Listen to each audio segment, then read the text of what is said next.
Hello everyone, this is Harpreet Singh. Welcome to our channel study for sure. एक बार फिर से आप सभी का स्वागत है। आज हम बात करेंगे तीन नई साइट्स जो कि रामसर साइट्स ऐड कर दी गई है। राइट नाउ रामसर की जो टैली है वो 85 के करीब हो चुकी है। देखो, इसके बारे में कंप्लीट डिटेल एनालिसिस करूंगा ताकि आप लोगों को हर चीज़ की क्लैरिटी हो पाए।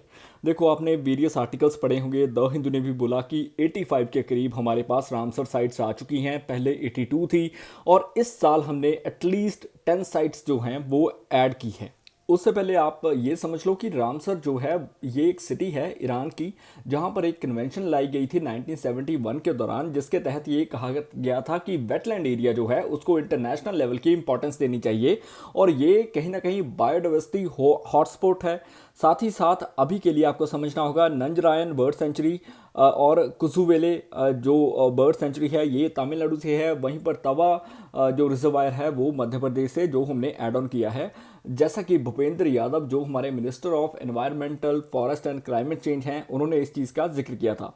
ये वो 5 साइट्स हैं जो हमने रिसेंटली इस साल के स्टार्टिंग में ऐड की थी। वहीं पर उसके बाद नागी और नकती आई जो कि बिहार से है। और राइट नाउ अब आप देख सकते हो कि ये जो तमिलनाडु से है और मध्य प्रदेश से, यानी कि टोटल कुल मिला के 3 और ऐड कर दी हैं। राइट। और इन साइट्स की खासियत ये होती है कि वेरियस जो माइग्रेटरी स्पीशीज़ हैं वो यहाँ पर रहते हैं, आते हैं। अपना जो भी माइग्रेशन होती है जो एक साल में 2 बार वो करते हैं। यूजुअली आपको पता होगा कि वर्ल्ड माइग्रेटरी बर्ड्स डे हम 2 बार मनाते हैं। राइट। जो कि 11th ऑफ मई और 12th ऑफ अक्टूबर को हर साल मनाया जाता है।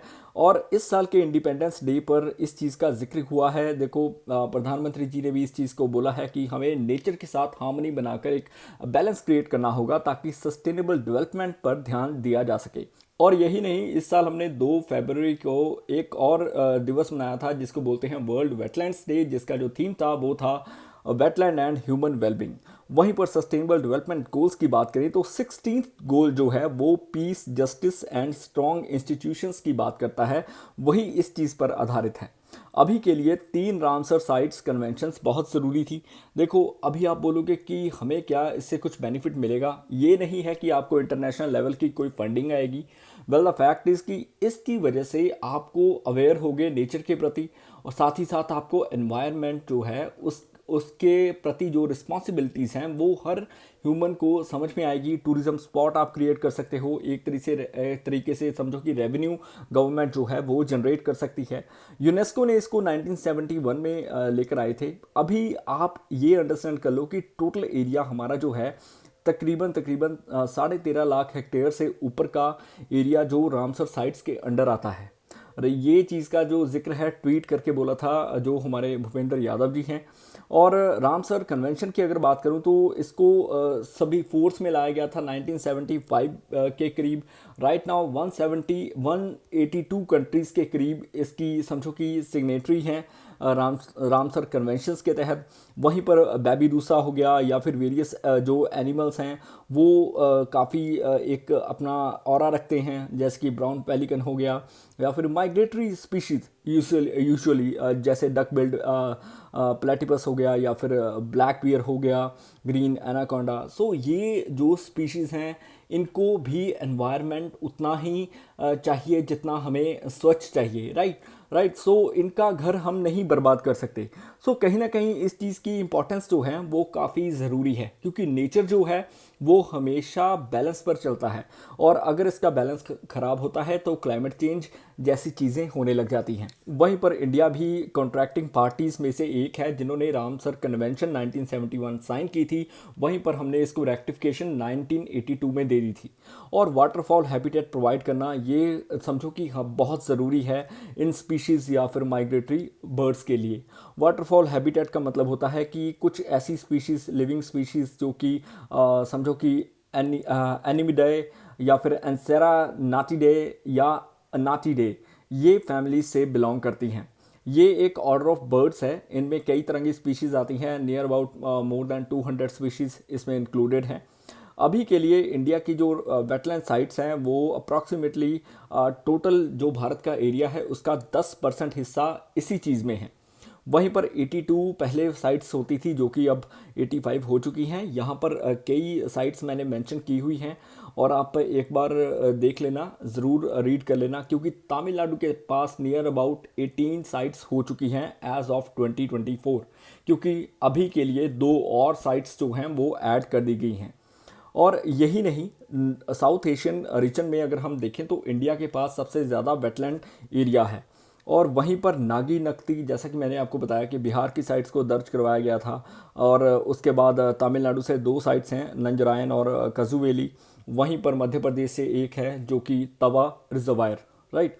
और अभी आपको ये भी समझ लो कि ये स्पीशीज़ जो हैं अपने आप में एक जोग्राफिकल इम्पॉर्टेंस रखती हैं, क्योंकि ये जो माइग्रेटरी रीजन है या फिर इनके लिए काफ़ी आवश्यक होता है। और वेरियस तरह के जो गूज हो गए या फिर डक्स हो गई, वो भी इसका हिस्सा हैं। वहीं पर ऑल ओवर दी वर्ल्ड अगर हम देखें तो 2400 से ऊपर रामसर साइट्स इंक्लूडेड हैं। नियर अबाउट 2.5 मिलियन हेक्टेयर का जो एरिया है वो इसके अंडर आता है। और ये नहीं, ये देखो कि यूके की जो साइट है वो 175 के करीब हैं यूके में साइट्स। सो यूके के पास सबसे ज़्यादा रामसर वेटलैंड साइट्स हैं, राइट। और ये समझो कि अभी के लिए जो all over the world wetland sites है ना, इसका जो एरिया है मैक्सिको के रीजन से भी काफ़ी ज़्यादा बड़ा है। मैक्सिको का जितना एरिया है उतना वेटलैंड साइट्स हैं all over the world, total sites का एरिया मिलाकर, राइट। और जो बोलिविया है उसके पास सबसे बड़ी साइट है जो कि more than 1.5 lakh square kilometre से है। और अभी के लिए बोलिविया जो है ये टॉप पर है, 1,48,000 स्क्वायर किलोमीटर के करीब, जो कि रामसर कन्वेंशन के तहत प्रोटेक्शन में लिया गया है। और देखो इसमें क्वालिफिकेशन कैसे मिलती है, इसकी अलग से 9 स्पेसिफिक क्राइटेरिया होते हैं। अगर उस पर आप खरे उतरते हो, जैसे कि इकोलॉजिकल या फिर बॉटनिकल, जोलॉजिकल इंपॉर्टेंस हो उसकी, हाइड्रोलॉजिकल इंपॉर्टेंस हो, तो उसको रामसर साइट डिक्लेयर कर दिया जाता है। और इस चीज़ के लिए आप जो है वो यूनेस्को से बात करते हो, यूनेस्को आगे प्रोसेस लेकर चलता है। वहीं पर इंटरनेशनल इनिशिएटिव्स भी लिए गए हैं, जैसे कि मॉन्ट्रक्स रिकॉर्ड हो गया या फिर वर्ल्ड वेटलैंड्स डे जो कि हम 2 फरवरी को हर साल मनाते हैं, वो बहुत ज़रूरी हैं। और यही नहीं, इंडिया ने भी कई रूल्स निकाले हैं, जैसे वेटलैंड रूल्स हैं 2017 के, national plan for conservation of aquatic ecosystem है, अमृत धरोहर जिसकी हम हर बार बात करते हैं, और 2023-24 के बजट में मिस्टी जो कि mangrove initiative for shoreline habitats and tangible incomes के रिगार्डिंग था, इसको भी प्लान किया गया था, राइट। सो इंडिया भी अपनी तरफ से एफर्ट कर रहा है। दैट इज़ द रीज़न कि हमारे पास 13.5 लाख से ऊपर का जो एरिया है वो अभी वेटलैंड साइट्स में आ चुका है।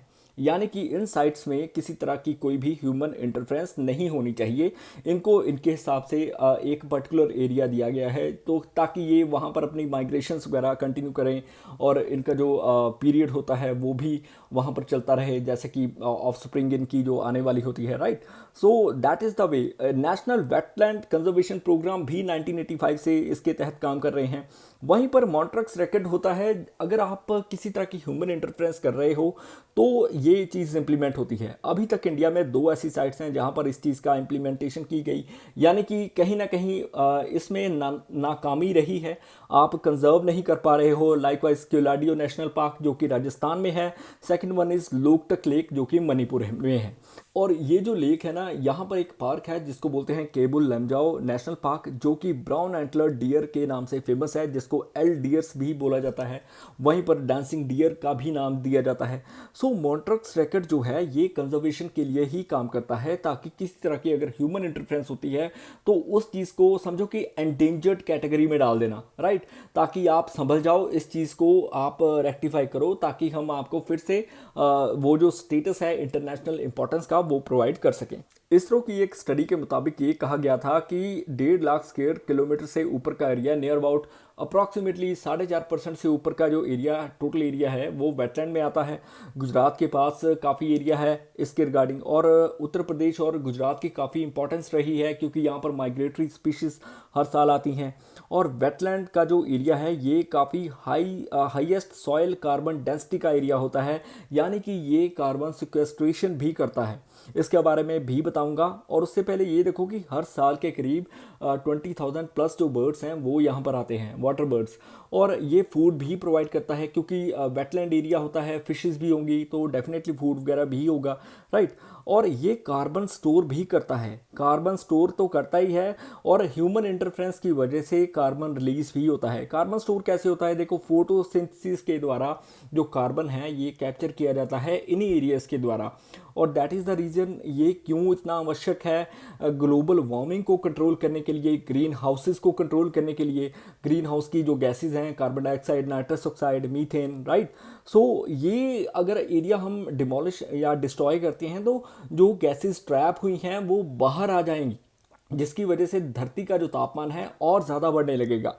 सो ये चीज़ों पर ध्यान देते हुए ही ये गवर्नमेंट जो है डिसीजन लेती है एनवायरमेंटल के प्रति, या फिर एनवायरनमेंट का जो एरिया है, जो हमारा रीजन है, वो अभी आपको पता ही है कि कितना क्लाइमेट चेंज हो चुका है। कहीं पर फ्लड्स बहुत ज़्यादा आ रहे हैं, कहीं पर ड्रॉट ही ड्रॉट है, हीट वेव्स आ रही हैं, राइट। सो रेणुका वेटलैंड जो है हिमाचल प्रदेश में वो सबसे छोटा वेटलैंड है। जनरल इन्फॉर्मेशन अगर आपको दूं तो तमिलनाडु के पास, जैसा कि मैंने आपको बताया, 18 साइट्स हैं, सबसे ज़्यादा तमिलनाडु के पास ही हैं, और 2022 में हमने 19 साइट्स जो हैं वेटलैंड साइट्स ऐड की थी।